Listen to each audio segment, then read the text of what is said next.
ನಮಸ್ತೆ ವೀಕ್ಷಕರೇ, ಗ್ಯಾರಂಟಿ ಸ್ಪೆಷಲ್ಗೆ ಸ್ವಾಗತ. ನಾನು ಅಖಿಲೇಶ್ ದಬ್ಬೆಕಟ್ಟೆ. ದೇಶದ್ರೋಹಿ ಟರ್ಕಿಗೆ ಶಾಕ್. ಭಾರತೀಯರ ಬಾಯ್ಕಾಟ್ಗೆ ಶೇಕ್ ಆಗಿದೆ. ಆರ್ಥಿಕತೆ ಹಳ್ಳ ಹಿಡಿದ್ರು ಪಾಕ್ ಪರ ನಿಲ್ತಾ ಇದೆ ಟರ್ಕಿ. ಬಾಯ್ಕಾಟ್ ಟರ್ಕಿ ಬಗ್ಗೆ ಕಾಂಗ್ರೆಸ್ ಕೈ ಕಟ್ ಬಾಯ್ ಮುಚ್. ಸಿನಿಮಾ ಶೂಟಿಂಗ್ ಮಾಡಂಗಿಲ್ಲ, ಮಾರ್ಬಲ್ ಆಮದು ಇನ್ನು ಮುಂದೆ ಮಾಡಿಕೊಳ್ಳೋದಿಲ್ಲ. ಇದೇ ಹೊತ್ತಿನ ವಿಶೇಷ ಪೊರ್ಕಿ ಟರ್ಕಿ.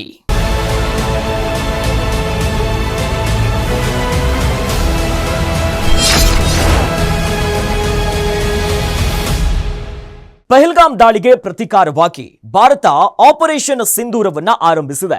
ಭಾರತ ನಡೆಸಿರೋ ಪ್ರತಿ ದಾಳಿಗೆ ಪಾಕಿಸ್ತಾನ ಕಂಗಾಲಾಗಿ ಹೋಗಿತ್ತು. ಆಪರೇಷನ್ ಸಿಂಧೂರ ಆರಂಭವಾದ ದಿನ ಸುಮ್ಮನಿದ್ದಂಥ ಪಾಕಿಸ್ತಾನ ಮೇ 8-9 ಭಾರತದ ಮೇಲೆ ದಾಳಿ ಮಾಡೋದಕ್ಕೆ ಯತ್ನಿಸಿತ್ತು. ಈ ವೇಳೆ ಟರ್ಕಿ ಡ್ರೋನ್ಗಳನ್ನ ಭಾರತದ ವಿರುದ್ಧ ಪ್ರಯೋಗಿಸಿತ್ತು. ಇದರಿಂದ ಕುಪಿತರಾಗಿರೋ ಭಾರತೀಯರು ಬಾಯ್ಕಾಟ್ ಟರ್ಕಿ ಕ್ಯಾಂಪೇನ್ ಅನ್ನ ಆರಂಭಿಸಿದ್ದಾರೆ. ಟರ್ಕಿಗೆ ಇದು ಹೇಗೆ ಹೊಡೆತ ನೀಡಲಿದೆ ಅಂತ ನೋಡೋಣ ಬನ್ನಿ.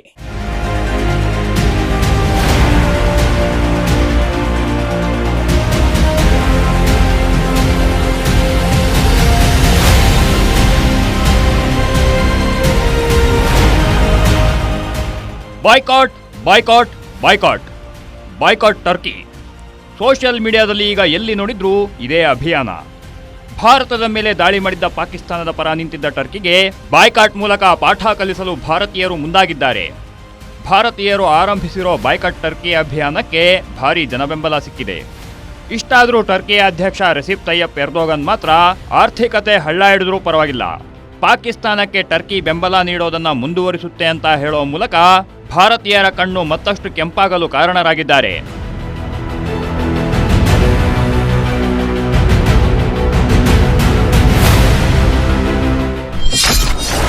ಪಾಕ್ ಮುಸ್ಲಿಂ ಬ್ರದರ್ಸ್ ಜೊತೆ ನಿಲ್ತೀವಿ ಎಂದ ಎರ್ದೋಗನ್. ಏನೇ ಆಗಲಿ ನಮ್ಮ ಸಪೋರ್ಟ್ ಪಾಕ್ಗೆ ಎಂದ ಟರ್ಕಿ ಅಧ್ಯಕ್ಷ.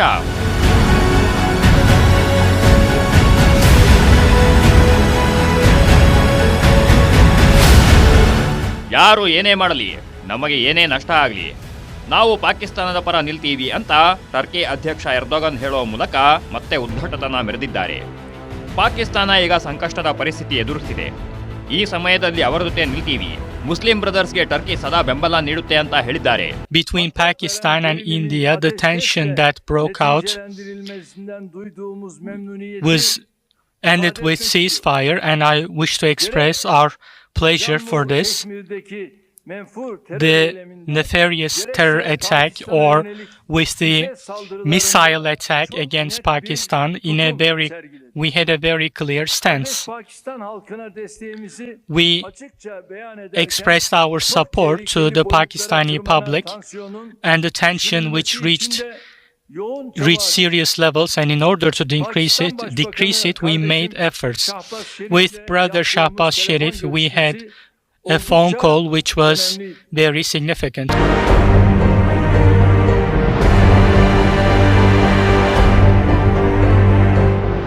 ಟರ್ಕಿಯ ಅಧ್ಯಕ್ಷ ಎರ್ದೋಗನ್ ಈ ರೀತಿ ಹೇಳ್ತಿದ್ದಂತೆ ಭಾರತದ ಪ್ರಧಾನಿ ನರೇಂದ್ರ ಮೋದಿಯ ಹಳೆಯ ವಿಡಿಯೋ ವೈರಲ್ ಆಗಿದೆ.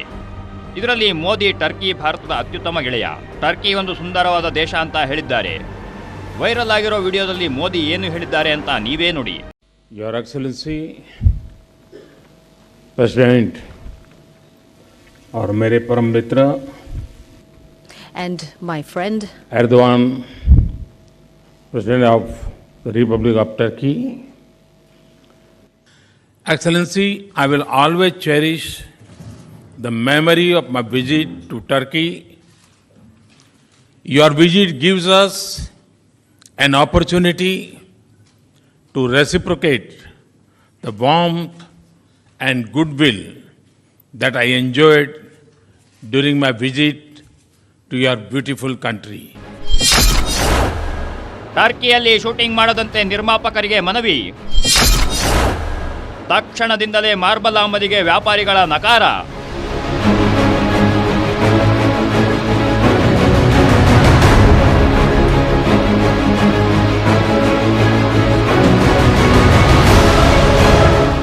ಸೋಷಿಯಲ್ ಮೀಡಿಯಾದಲ್ಲಿ ಭಾರತೀಯರು ಆರಂಭಿಸಿರೋ ಬಾಯ್ಕಾಟ್ ಟರ್ಕಿಗೆ ಎಲ್ಲ ವಲಯದಿಂದ ಉತ್ತಮ ಸ್ಪಂದನೆ ಸಿಕ್ಕಿದೆ. ಯಾವುದೇ ಕಾರಣಕ್ಕೂ ಟರ್ಕಿಯಲ್ಲಿ ಸಿನಿಮಾಗಳ ಶೂಟಿಂಗ್ ಮಾಡದಂತೆ ನಿರ್ಮಾಪಕರು, ನಿರ್ದೇಶಕರಿಗೆ IFTDA ಅಧ್ಯಕ್ಷ ಅಶೋಕ್ ಪಂಡಿತ್ ಮನವಿ ಮಾಡಿದ್ದಾರೆ. We were all shocked when Turkey went against our country and showed the support to Pakistan. We condemn the support to Pakistan, and hereby we have issued a notice, a letter to all the producer bodies, to all the technicians, to all the technical bodies, asking them not to shoot in Turkey, Azerbaijan, for going against our country. Because for us in the industry, a nation comes first, and we found it very important that we go all out and boycott Turkey in future also.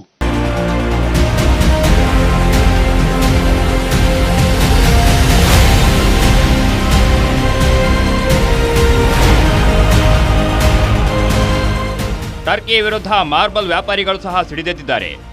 ಭಾರತಕ್ಕೆ ಆಮದಾಗೋ 70% marble ಟರ್ಕಿಯಿಂದ ಬರುತ್ತೆ. ಭಾರತ ಪ್ರತಿ ವರ್ಷ ಸುಮಾರು 3,000 ಕೋಟಿ ರೂಪಾಯಿ ಮೌಲ್ಯದ 18 lakh ton marble ಆಮದು ಮಾಡಿಕೊಳ್ಳುತ್ತೆ. ಈಗ ರಾಜಸ್ಥಾನದ ಉಧಂಪುರದ ಮಾರ್ಬಲ್ ವ್ಯಾಪಾರಿಗಳು ಟರ್ಕಿಯಿಂದ ಮಾರ್ಬಲ್ ಆಮದು ಮಾಡಿಕೊಳ್ಳದೇ ಇರಲು ನಿರ್ಧರಿಸಿದ್ದಾರೆ. ಈ ಮೂಲಕ ಟರ್ಕಿಗೆ ಬಿಗ್ ಶಾಕ್ ಕೊಟ್ಟಿದ್ದಾರೆ. एशिया की सबसे बड़ी मार्बल निर्यात की मंडी है और हमने सर्वसम्मति से जो सभी यहाँ के सदस्य उन्होंने एक निर्णय लिया है कि टर्की ने जो भारत विरोधी गतिविधियां और पाकिस्तान के हक में जो भी कदम उठाए हैं उसके लिए हमने यहाँ पे जो भी टर्की से आयातित माल जो भारत के अंदर आता है उस पर रोक लगाने का एक निर्णय लिया है और हमारे सभी सदस्यों ने इसे सर्वसम्मति से स्वीकार किया है. ಟರ್ಕಿ ನಿರ್ಧಾರದ ಬಳಿಕ ಮುಂಗಡ ಬುಕ್ಕಿಂಗ್ಗಳು ರದ್ದು. ಟರ್ಕಿಗೆ ಬಿಗ್ ಶಾಕ್ ನೀಡಿದ ಭಾರತೀಯ ಪ್ರವಾಸಿಗರು.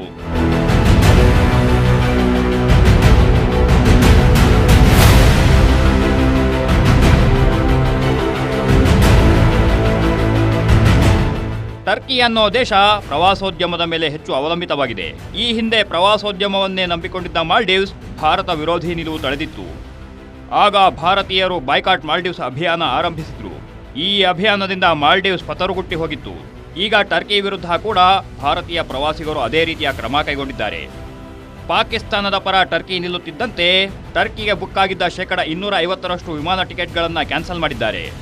ಟರ್ಕಿ ಅಜರ್ಬೈಜಾನ್ ಪ್ರವಾಸಕ್ಕೆ ಹೋಗಲು ಆಸಕ್ತಿ ತೋರಿದ್ದವರ ಪ್ರಮಾಣದಲ್ಲಿ 60% ಕುಸಿತ ಕಂಡಿದೆ. ಜೊತೆಗೆ ಟರ್ಕಿ ಅಜರ್ಬೈಜಾನ್ ಪ್ರವಾಸ ಪ್ಯಾಕೇಜ್ ಪ್ರಮೋಷನ್ಗಳನ್ನು ಭಾರತೀಯ ಪ್ರವಾಸೋದ್ಯಮ ಆ್ಯಪ್ಗಳು, ವೆಬ್ಸೈಟ್ಗಳು ರದ್ದು ಮಾಡಿ ಟರ್ಕಿಗೆ ಬಿಗ್ ಶಾಕ್ ನೀಡಿವೆ. इंडियन चैम्बर ऑफ कॉमर्स की एविएशन एंड टूरिज्म कमेटी की तरफ से मैं अपने आर्म्ड फोर्सेस को मुबारकबाद देता हूं, अपने प्राइम मिनिस्टर को मुबारकबाद देता हूं कि ऑपरेशन संदूर बहुत सक्सेसफुल हुआ है.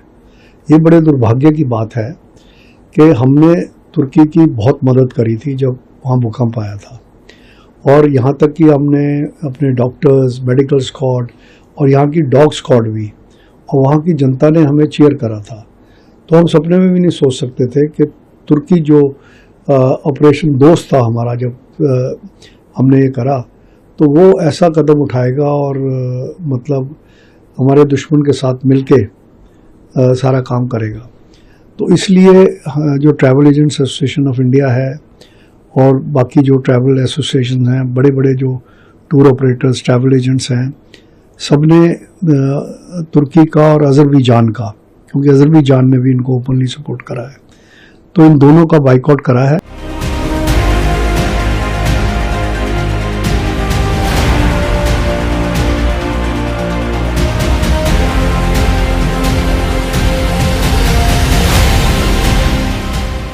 ಪಾಕಿಸ್ತಾನದ ಪರ ನಿಲ್ಲೋ ಟರ್ಕಿ ನಿರ್ಧಾರವನ್ನ ಆಲ್ ಇಂಡಿಯಾ ಮುಸ್ಲಿಂ ಜಮಾತ್ ಅಧ್ಯಕ್ಷ ಮೌಲಾನಾ ಶಹಾಬುದ್ದೀನ್ ರಿಜ್ವಿ ಖಂಡಿಸಿದ್ದಾರೆ. ಪಾಕಿಸ್ತಾನಕ್ಕೆ ಬೆಂಬಲ ನೀಡೋದು ಅಂದ್ರೆ ಅದು ಉಗ್ರವಾದವನ್ನ ಬೆಂಬಲಿಸಿದಂತೆ ಅಂತ ಹೇಳಿದ್ದಾರೆ. ಭೂಕಂಪದ ಸಮಯದಲ್ಲಿ ಭಾರತದ ಮಾಡಿದ ಸಹಾಯವನ್ನ ಮರೆತ ಟರ್ಕಿ ಪಾಕ್ ಪರ ನಿಲ್ಲುವ ನಿರ್ಧಾರವನ್ನ ಖಂಡಿಸಿದ್ದಾರೆ. भारत और पाकिस्तान की जंग में तुर्की ने पाकिस्तान को सपोर्ट किया, इसकी हम भरपूर अल्फाज में निंदा करते हैं और ये अफसोसनाक कदम तुर्की ने उठाया है. जबकि तुर्की एक ऐसा मुल्क है जिससे हिंदुस्तान के अच्छे रिश्ते हैं और इसके अलावा उसको याद रखना चाहिए कि जब भूकंप आया था वहाँ पर हाहाकार मची हुई थी, तो भारत ही पहला ऐसा देश था जिसने इंसानियत की बुनियाद पर, मानवता के तौर पर उसने तुर्की के अवाम की मदद की। और इसके अलावा तुर्की को ये सोचना चाहिए कि पाकिस्तान को सपोर्ट करने का मतलब है आतंकवाद को सपोर्ट करना। और पहलगाम में जो घटना हुई वो आतंकवादी जालिमाना जाबिराना घटना थी। तो इस पर जो है किसी एतबार से आतंकवाद का सपोर्ट तुर्की को नहीं करना चाहिए।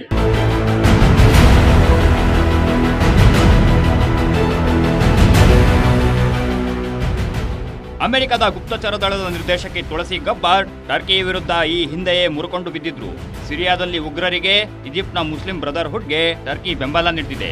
ಟರ್ಕಿ ಅಮೆರಿಕದ ಮಿತ್ರ ರಾಷ್ಟ್ರವಲ್ಲ, ಜಗತ್ತಿಗೆ ಮಾರಕವಾಗಿರೋ ಸರ್ವಾಧಿಕಾರಿ ದೇಶ ಅಂತ ಹೇಳಿದ್ರು. Turkey's Erdogan is not our friend.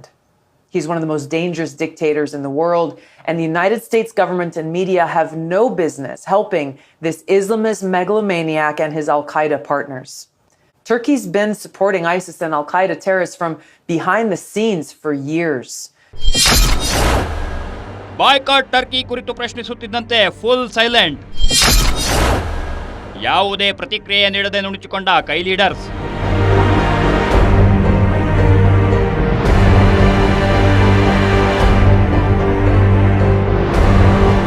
Social ಮೀಡಿಯಾದಲ್ಲಿ ಶುರುವಾಗಿರೋ ಬಾಯ್ಕಾಟ್ ಟರ್ಕಿಗೆ ಭಾರೀ ಜನಬೆಂಬಲ ವ್ಯಕ್ತವಾಗಿದೆ. ಈ ಕುರಿತು ಕಾಂಗ್ರೆಸ್ ನಾಯಕರ ಸುದ್ದಿಗೋಷ್ಠಿಯಲ್ಲಿ ಮಾಧ್ಯಮ ಪ್ರತಿನಿಧಿಯೊಬ್ಬರು ಪ್ರಶ್ನೆ ಕೇಳಿದ್ರು. ಪ್ರಶ್ನೆ ಕೇಳುತ್ತಿದ್ದಂತೆ ಗಲಿಬಿಲಿಗೊಂಡ ಕಾಂಗ್ರೆಸ್ ನಾಯಕರು ಯಾವುದೇ ಉತ್ತರ ನೀಡದೆ ನುಣುಚಿಕೊಂಡಿದ್ದಾರೆ. ಕಾಂಗ್ರೆಸ್ ನಾಯಕರ ವಿಡಿಯೋ ಪೋಸ್ಟ್ ಮಾಡಿರುವ ಬಿಜೆಪಿ ಐಟಿ ಸೆಲ್ ಅಧ್ಯಕ್ಷ ಅಮಿತ್ ಮಾಳವಿಯ ಇದು ಕಾಂಗ್ರೆಸ್ನ ಅಸಲಿ ಮುಖ ಅಂತ ಕಿಡಿಕಾರಿದ್ದಾರೆ. टर्की बॉयकॉट टर्की के बाइकाट पे सर टर्की बॉयकॉट टर्की के बाइकाट पे सर क्या कांग्रेस पार्टी इसका समर्थन करते हैं ये क्षेत्र में? इस पर भी हम शीघ्र आपसे जरूर मुखातिब। सर टर्की बॉयकॉट टर्की के बाइकाट पे सर क्या कांग्रेस पार्टी इसका समर्थन करते हैं ये क्षेत्र में? इस पर भी हम शीघ्र आपसे जरूर मुखातिब। सर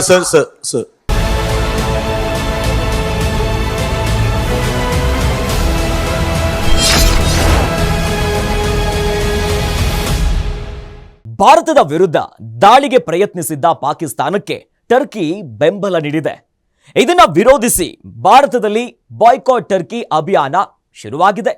ಹಾಗಿದ್ರೆ ಏನಿದು ಬಾಯ್ಕಾಟ್ ಟರ್ಕಿ ಅಭಿಯಾನ? ಭಾರತೀಯರು ಆರಂಭಿಸಿರುವಂತಹ ಬಾಯ್ಕಾಟ್ ಅಭಿಯಾನದಿಂದ ಟರ್ಕಿ ಮೇಲೆ ಬೀರೋ ಪರಿಣಾಮಗಳು ಏನು? ಬಾಯ್ಕಾಟ್ ಟರ್ಕಿಯಿಂದಾಗಿ ಆ ದೇಶಕ್ಕಾಗೋ ನಷ್ಟ ಏನು ಅಂತ ನೋಡೋಣ, ತೋರಿಸ್ತೀವಿ ನೋಡಿ.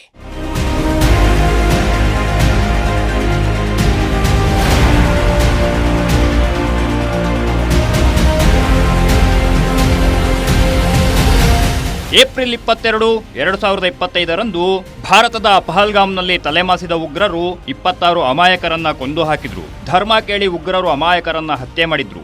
ಪುರುಷರನ್ನ ಮಾತ್ರ ಕೊಂದಿದ್ದ ಉಗ್ರರು ಮಹಿಳೆಯರನ್ನ ಹತ್ಯೆ ಮಾಡಿರಲಿಲ್ಲ. ಅವರ ಜೊತೆಗೆ ನಮ್ಮನ್ನು ಹತ್ಯೆ ಮಾಡಿ ಅಂತ ಬೇಡಿಕೊಂಡಿದ್ದ ಮಹಿಳೆಯರಿಗೆ ಹೋಗಿ ಮೋದಿಗೆ ಹೇಳು ಅಂದಿದ್ರಂತೆ ಉಗ್ರರು. ಯಾವಾಗ ಮೋದಿಗೆ ಹೋಗಿ ಹೇಳು ಅನ್ನೋ ಮಾತು ಮೋದಿ ಕಿವಿಗೆ ಬಿತ್ತೋ ಅಲ್ಲಿಗೆ ಭಾರತೀಯ ಸೇನೆಗೆ ಮೋದಿ ಫುಲ್ ಪವರ್ ಕೊಟ್ಟು ಬಿಟ್ಟಿದ್ರು. ಮೋದಿಗೆ ಹೋಗಿ ಹೇಳಿದ್ರೆ ಏನಾಗುತ್ತೆ ಅನ್ನೋದನ್ನ ನಮ್ಮ ಭಾರತೀಯ ಸೇನೆ ತೋರಿಸಿದೆ. ಆಪರೇಷನ್ ಸಿಂಧೂರದ ಮೂಲಕ ಉಗ್ರರ ಜೊತೆಗೆ ಪಾಕ್ನ ವಾಯುನೆಲೆಗಳನ್ನ ಧ್ವಂಸ ಮಾಡಿದೆ. ಭಾರತದ ಒಂದೇ ಒಂದು ಕ್ಷಿಪಣಿಯನ್ನ ಹೊಡೆದುರುಳಿಸಲು ಪಾಕಿಸ್ತಾನಕ್ಕೆ ಆಗಿಲ್ಲ. ಅಷ್ಟರ ಮಟ್ಟಿಗೆ ಭಾರತೀಯ ಸೇನೆ ಪಾಕ್ ವಾಯುನೆಲೆಗಳ ಮೇಲೆ ನಿಖರ ದಾಳಿ ನಡೆಸಿದೆ.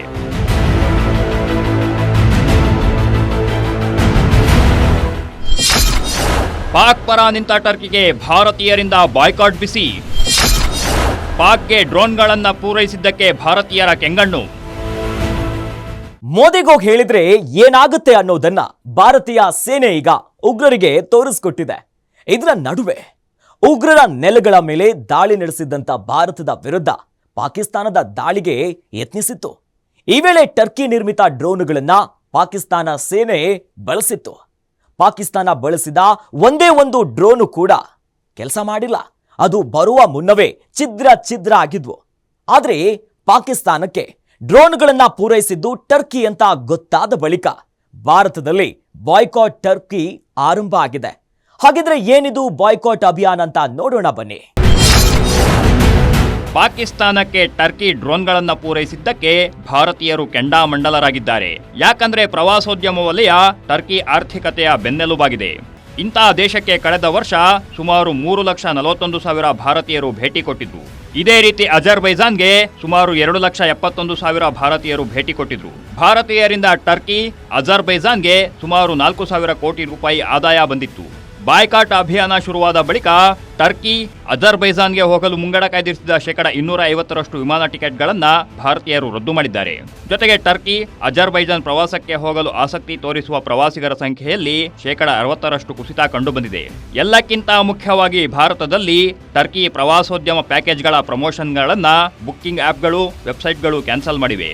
ಜೊತೆಗೆ ಟರ್ಕಿಯಲ್ಲಿ ಸಿನಿಮಾ ಶೂಟಿಂಗ್ ರದ್ದು ಮಾಡಲು ನಿರ್ಮಾಪಕರಿಗೆ ಮನವಿ ಮಾಡಲಾಗಿದ್ದು, ಟರ್ಕಿ ಮಾರ್ಬಲ್, ಆಪಲ್ಗಳ ಆಮದು ನಿಷೇಧಕ್ಕೆ ಪ್ರಧಾನಿ ಮೋದಿಗೆ ವ್ಯಾಪಾರಿಗಳು ಪತ್ರ ಬರೆದಿದ್ದಾರೆ.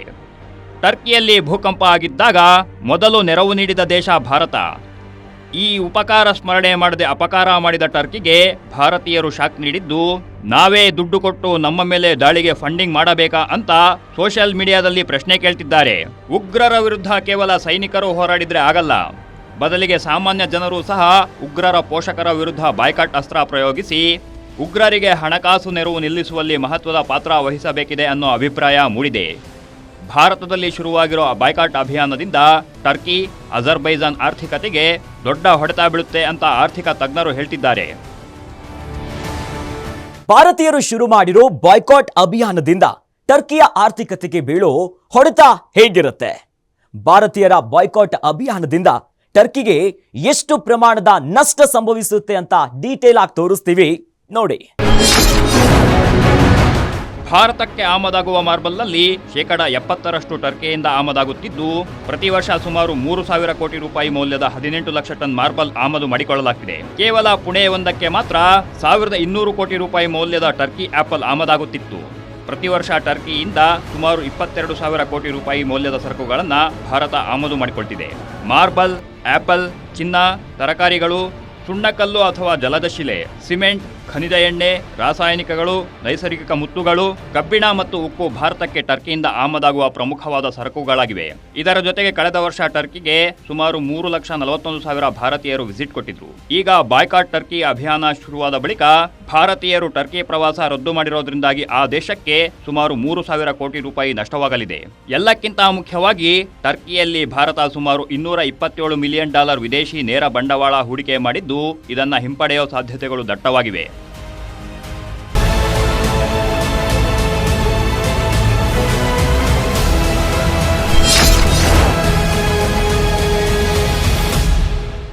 ಈ ಟರ್ಕಿ ಅನ್ನೋ ದೇಶ ಈಗಲೇ ಅಲ್ಲ, ಹಿಂದಿನಿಂದಲೂ ಭಾರತದ ವಿರುದ್ಧ ವಿಷ ಕಾರುತ್ತಲೇ ಬರ್ತಾ ಇದೆ. ಕಾಶ್ಮೀರದ ವಿಚಾರದಲ್ಲಿ ಪದೇ ಪದೇ ಮೂಗು ತೋರಿಸೋ ಕೆಲಸ ಮಾಡ್ಕೊಂಡು ಬರ್ತಿದೆ. ಇಷ್ಟಾದ್ರೂ ಟರ್ಕಿಯಲ್ಲಿ ನೈಸರ್ಗಿಕ ವಿಕೋಪಗಳು ಸಂಭವಿಸಿದ್ರೆ ಭಾರತ ನೆರವು ನೀಡುತ್ತೆ. ಭಾರತದ ಉಪಕಾರ ಮರೆಯೋ ದೇಶಕ್ಕೆ ರಾಜತಾಂತ್ರಿಕ ಮಟ್ಟದಲ್ಲಿ ಬುದ್ಧಿ ಕಲಿಸಲು ಭಾರತ ಸಜ್ಜಾಗಿದೆ. ಹಾಗಾದ್ರೆ ಹೇಗೆ? ಬನ್ನಿ ನೋಡೋಣ.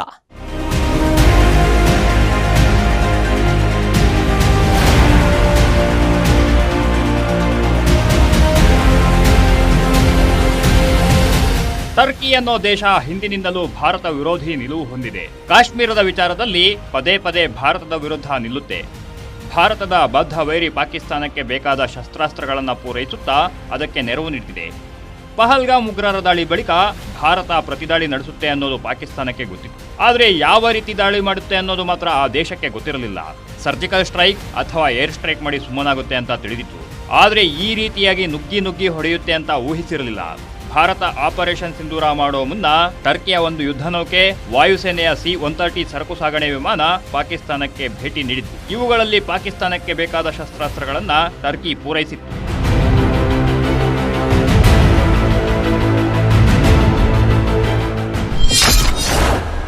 ರಾಜತಾಂತ್ರಿಕವಾಗಿ ಟರ್ಕಿ ಕಟ್ಟಿ ಹಾಕಲು ಭಾರತದ ಪ್ಲಾನ್. ಸೌದಿ ಅರೇಬಿಯಾ, UAE ಬಳಸಿ ಟರ್ಕಿಗೆ ಕೊಡ್ತಿದೆ ಗುನ್ನ.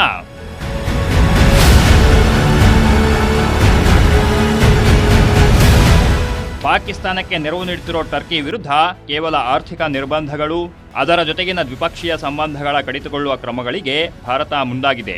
ಇದೇ ಕಾರಣಕ್ಕೆ ಟರ್ಕಿಯ ವಿವಿಧ ವಿವಿಗಳ ಜೊತೆ ಮಾಡಿಕೊಂಡಿದ್ದ ಒಪ್ಪಂದಗಳನ್ನು ಜವಾಹರ್ಲಾಲ್ ನೆಹರು ವಿವಿ, ಜಾಮಿಯಾ ಮಿಲಿಯಾ ಇಸ್ಲಾಮಿಯಾ ವಿವಿಗಳು ಮುರಿದುಕೊಂಡಿವೆ. ಜಗತ್ತಿನ ಇಸ್ಲಾಮಿಕ್ ರಾಷ್ಟ್ರಗಳ ನಾಯಕನಾಗಬೇಕು ಅನ್ನೋ ಆಸೆ ಟರ್ಕಿಗಿದೆ. ಆದರೆ ಇದಕ್ಕೆ ಸೌದಿ ಅರೇಬಿಯಾ, ಅರಬ್ ಸಂಯುಕ್ತ ರಾಷ್ಟ್ರಗಳು ಅಡ್ಡಿಯಾಗಿವೆ. ಸೌದಿ ಅರೇಬಿಯಾ, UAE ಜೊತೆ ಭಾರತ ಉತ್ತಮ ಸಂಬಂಧ ಹೊಂದಿದೆ. ಇದನ್ನು ಬಳಸಿಕೊಂಡು ಟರ್ಕಿಗೆ ಗುನ್ನ ನೀಡೋಕೆ ಭಾರತ ಮುಂದಾಗಿದೆ.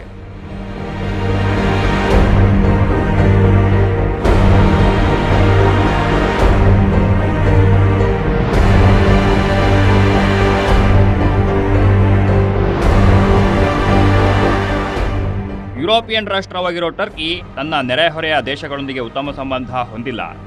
ಗ್ರೀಸ್, ಅರ್ಮೇನಿಯಾ, ಸೈಪ್ರಸ್ ಜೊತೆಗೆ ಟರ್ಕಿ ದ್ವೇಷ ಕಟ್ಟಿಕೊಂಡಿದೆ. ಇದೇ ಕಾರಣಕ್ಕೆ ಭಾರತ ಗ್ರೀಸ್, ಅರ್ಮೇನಿಯಾ, ಸೈಪ್ರಸ್ ಜೊತೆ ಸ್ನೇಹಮಯ ಸಂಬಂಧ ಹೊಂದಿದೆ.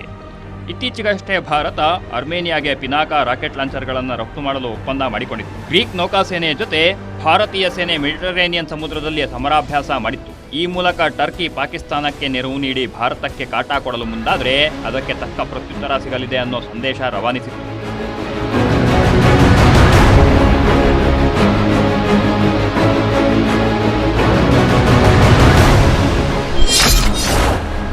ಟರ್ಕಿ ವಿಮಾನಗಳಿಗೆ ಭಾರತ ವಾಯುಪ್ರದೇಶದಲ್ಲಿ ನಿರ್ಬಂಧ. ಭಾರತದ ವಾಯುಪ್ರದೇಶ ಬಳಸಲು ಪಡೆಯಬೇಕು ಅನುಮತಿ.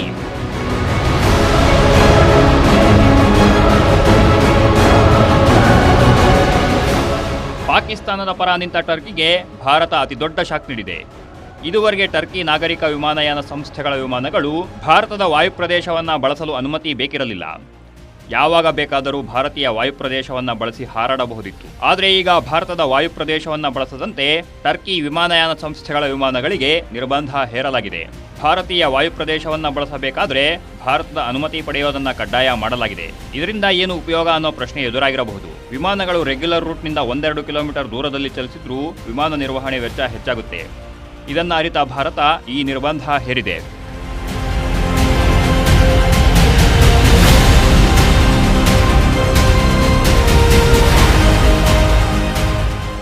ಒಟ್ಟಾರೆಯಾಗಿ ಭಾರತ ಪಾಕಿಸ್ತಾನದ ಸಂಘರ್ಷದಲ್ಲಿ ಮೂಗು ತೋರಿಸಿದ ಟರ್ಕಿಗೆ ಭಾರತೀಯರ ಬಾಯ್ಕಾಟ್ ಅಸ್ತ್ರ ಮುಳುವಾಗಿದೆ. ಭಾರತೀಯರು ಈ ರೀತಿಯ ನಿರ್ಧಾರ ತೆಗೆದುಕೊಳ್ಳಬಹುದು ಅಂತ ಅದು ಊಹೆ ಸಹ ಮಾಡಿರಲಿಲ್ಲ. ಮುಂದಾಗೋ ನಷ್ಟದ ಅಂದಾಜು ಮಾಡದೆ ನರಿಬುದ್ಧಿಯ ಪಾಕಿಸ್ತಾನಕ್ಕೆ ಬೆಂಬಲ ನೀಡೋ ಮೂಲಕ ಟರ್ಕಿ ಬೇಡದ ಸಂಕಷ್ಟವನ್ನ ಮೈ ಮೇಲೆ ಎಳೆದುಕೊಂಡಂತಿದೆ. ಇದಾಗಿತ್ತು ಈ ಹೊತ್ತಿನ ಸ್ಪೆಷಲ್. ನೋಡ್ತಾ ಇರಿ ಗ್ಯಾರಂಟಿ ನ್ಯೂಸ್, ಸುದ್ದಿ ಖಚಿತ, ನ್ಯಾಯ ನಿಶ್ಚಿತ.